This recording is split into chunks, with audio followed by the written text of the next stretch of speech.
Welcome back to my channel. This is DailyTech. Today I'll be showing you how to factory reset your Alcatel 1X Evolve. Make sure you locate the power button and the volume up. Press and hold both buttons together. Once the phone turns on, release the power button. Continue holding the volume up.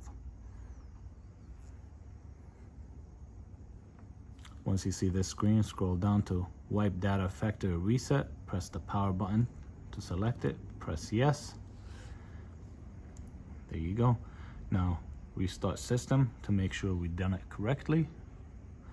And once the phone comes on, it will be reset to the factory settings. Of course, you would have to go back into the activation screen. If you don't remember your Gmail, you will be stuck on the activation screen. If you do, you just have to put it back on there. Thank you for watching. Please like and subscribe.